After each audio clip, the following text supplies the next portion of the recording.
ആഗോള സാമ്പത്തിക ഭൂപടത്തിൽ ദക്ഷിണേഷ്യൻ രാഷ്ട്രങ്ങളുടെ സ്വാധീനം എന്നും ചർച്ചാ വിഷയമാണ്.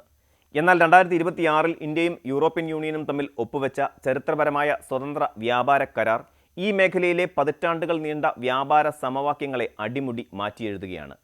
ഇന്ത്യയെ സംബന്ധിച്ചിടത്തോളം ഇതൊരു വമ്പിച്ച കുതിച്ചുചാട്ടമാണെങ്കിൽ അയൽ രാജ്യങ്ങളായ പാകിസ്ഥാനെയും ബംഗ്ലാദേശിനെയും ഇത് വലിയൊരു സാമ്പത്തിക വെല്ലുവിളിയാണ് ഉയർത്തുന്നത്.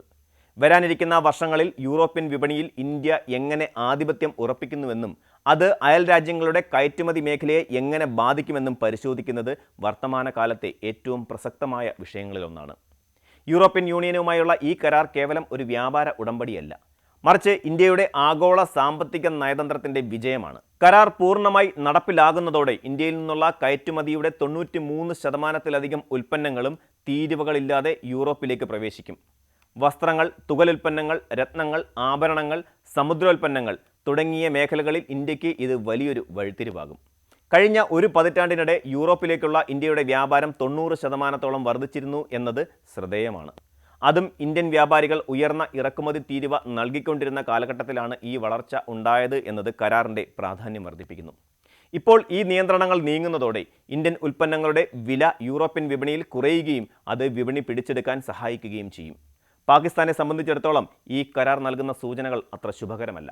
യൂറോപ്യൻ യൂണിയൻ നൽകിയിരുന്ന GSP+ പദവി ഉപയോഗിച്ച് കഴിഞ്ഞ കുറേ വർഷങ്ങളായി പാകിസ്ഥാൻ തങ്ങളുടെ ടെക്സ്റ്റൈൽ ഉൽപ്പന്നങ്ങൾ കുറഞ്ഞ നികുതിയിൽ യൂറോപ്പിലേക്ക് അയച്ചിരുന്നു.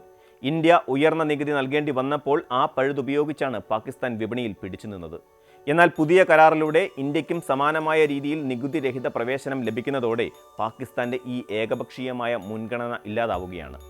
പാകിസ്ഥാന്റെ ആകെ കയറ്റുമതിയുടെ വലിയൊരു ഭാഗം വസ്ത്രവ്യാപാരത്തെ ആശ്രയിച്ചാണ് ഇരിക്കുന്നത്.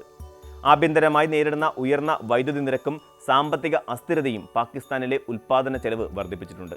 ഇതിനു പുറമെ ഇന്ത്യയുടെ ഉൽപ്പന്നങ്ങൾ കൂടി നികുതിയില്ലാതെ വിപണിയിലെത്തുന്നത് പാകിസ്ഥാന്റെ വസ്ത്രവ്യാപാര മേഖലയെ വലിയ പ്രതിസന്ധിയിലേക്ക് തള്ളിവിടും. ബംഗ്ലാദേശിന്റെ അവസ്ഥയും സമാനമായ വെല്ലുവിളികളിലൂടെയാണ് കടന്നുപോകുന്നത്. നിലവിൽ ലീസ്റ്റ് ഡെവലപ്ഡ് കൺട്രി എന്ന നിലയിൽ ബംഗ്ലാദേശിന് യൂറോപ്പിലേക്ക് നികുതിരഹിതമായി ഉൽപ്പന്നങ്ങൾ അയക്കാൻ സാധിക്കുന്നുണ്ട്. എന്നാൽ 2026 അവസാനത്തോടെ ബംഗ്ലാദേശ് ഈ പദവിയിൽ നിന്നും മാറുന്നതോടെ അവർക്ക് നിലവിൽ ലഭിക്കുന്ന പല ആനുകൂല്യങ്ങളും നഷ്ടപ്പെടും. കൃത്യം ഇതേ സമയത്താണ് ഇന്ത്യക്ക് പുതിയ വ്യാപാര കരാറിലൂടെ ഇതേ ആനുകൂല്യങ്ങൾ ലഭിച്ചു തുടങ്ങുന്നത് എന്നത് ബംഗ്ലാദേശിനെ സംബന്ധിച്ച് വലിയൊരു തിരിച്ചടിയാണ്. ഇന്ത്യയാകട്ടെ പരുത്തി മുതൽ വസ്ത്രം വരെയുള്ള ഉൽപ്പാദന ശൃംഖലയിൽ സ്വയം പര്യാപ്തതയുള്ള രാജ്യമാണ്. അസംസ്കൃത വസ്തുക്കൾക്കായി മറ്റു രാജ്യങ്ങളെ ആശ്രയിക്കേണ്ടി വരുന്ന ബംഗ്ലാദേശിന് ഇന്ത്യയുടെ ഈ കുറഞ്ഞ ചിലവിലുള്ള ഉൽപ്പാദന ശൈലിയോട് മത്സരിക്കുക എന്നത് വലിയ വെല്ലുവിളിയായിരിക്കും. ഈ വ്യാപാര കരാർ ഇന്ത്യയുടെ ആഭ്യന്തര വിപണിയിലും വൻ മാറ്റങ്ങൾ കൊണ്ടുവരും. യൂറോപ്പിൽ നിന്നുള്ള അത്യാധുനിക മിഷനറികൾ, രാസവസ്തുക്കൾ, ഫാർമസ്യൂട്ടിക്കൽസ് എന്നിവ കുറഞ്ഞ വിലയിൽ ഇന്ത്യയിലെത്തുന്നത് ഇവിടുത്തെ നിർമ്മാണ മേഖലയെ ശക്തിപ്പെടുത്തും.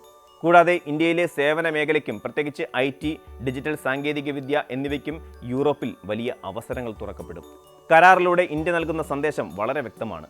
ആഗോള വ്യാപാരത്തിൽ ഇന്ത്യ ഇനി ഒരു അപ്രധാന പങ്കാളിയല്ല. തന്ത്രപരമായ നീക്കങ്ങളിലൂടെ ലോകത്തെ വൻ ശക്തികളായി തുല്യനിലയിൽ വിലപേശാൻ ഇന്ത്യക്ക് ഇപ്പോൾ സാധിക്കുന്നുണ്ട്.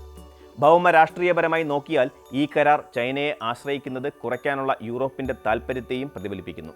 സുരക്ഷിതവും വിശ്വസനീയവുമായ ഒരു സപ്ലൈ ചെയിൻ ഉറപ്പാക്കാൻ യൂറോപ്പ് ഇപ്പോൾ ഇന്ത്യയെയാണ് പ്രധാനമായും നോക്കിക്കാണുന്നത്. ദക്ഷിണേഷ്യയിലെ പഴയ വ്യാപാര ക്രമങ്ങൾ ഈ കരാറിലൂടെ മാറ്റിയെഴുതപ്പെടുകയാണ്. വരും വർഷങ്ങളിൽ പാകിസ്ഥാനും ബംഗ്ലാദേശും തങ്ങളുടെ സാമ്പത്തിക നയങ്ങളിൽ വലിയ മാറ്റങ്ങൾ വരുത്താൻ നിർബന്ധിതരാകും. ഉൽപ്പാദനക്ഷമത വർദ്ധിപ്പിക്കുകയും വൈവിധ്യമാർന്ന ഉൽപ്പന്നങ്ങളിലേക്ക് ശ്രദ്ധ കേന്ദ്രീകരിക്കുകയും ചെയ്യാതെ അവർക്ക് ഈ മത്സരത്തിൽ പിടിച്ചു നിൽക്കാൻ പ്രയാസമായിരിക്കും. ചുരുക്കത്തിൽ ഇന്ത്യ യൂറോപ്യൻ യൂണിയൻ വ്യാപാര കരാർ എന്നത് കേവലം അക്കങ്ങളുടെയും നികുതികളുടെയും കളിയല്ല. അത് മാറുന്ന ലോകക്രമത്തിൽ ഇന്ത്യ കൈവരിച്ച കരുത്തിൻ്റെ അടയാളമാണ്. അയൽ രാജ്യങ്ങൾ ഈ മാറ്റത്തെ ഒരു വെല്ലുവിളിയായി കാണുമ്പോഴും പ്രാദേശികമായ സഹകരണത്തിലൂടെയും നൂതനമായ സാമ്പത്തിക പരിഷ്കാരങ്ങളിലൂടെയും പുതിയ അവസരങ്ങൾ കണ്ടെത്താൻ അവർ പരിശ്രമിക്കേണ്ടതുണ്ട്. ആഗോള വിപണിയിൽ ഇന്ത്യ ഉയർത്തുന്ന ഈ ആധിപത്യം ദക്ഷിണേഷ്യൻ സാമ്പത്തിക വ്യവസ്ഥയിൽ വലിയ ചലനങ്ങൾ സൃഷ്ടിക്കുമെന്ന കാര്യത്തിൽ യാതൊരു സംശയവുമില്ല.